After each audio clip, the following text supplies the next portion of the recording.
सबको नमस्कार एंड पेडीफिल्स के इस मंच को और एक बार प्रणाम करती हूँ। मेरी सौभाग्य है कि दूसरी बार भी मैं इस मंच को एक तरह से जीने का एक अवसर मुझे दिया गया। इस बार मैं पूर्वांचल की लोक भाषा भोजपुरी को प्रस्तुत करूंगी, यानी कि उत्तर प्रदेश और बिहार का एक खास अंचल जहां की लोक भाषा भोजपुरी है।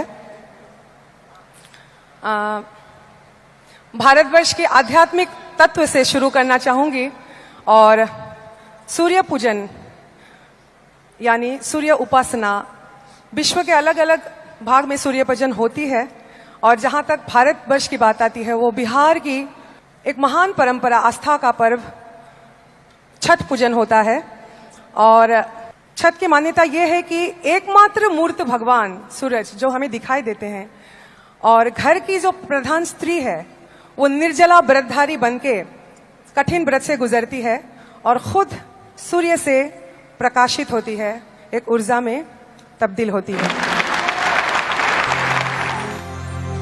ओम सूर्याय नमः। ओम गंगाय नमः।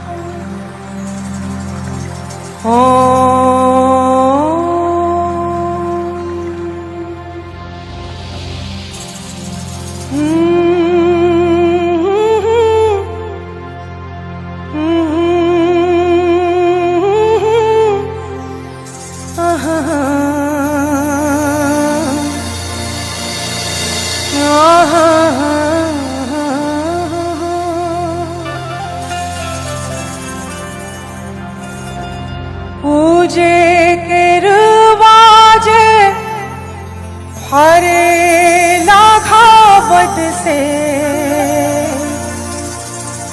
ओह पर सुगा मेरा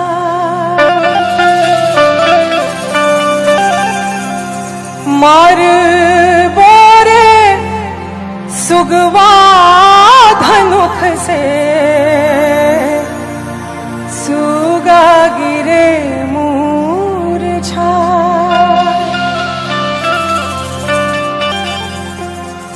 पूजे सुगनी जे रोवेले वियोग से, आदित होई ना सहाय।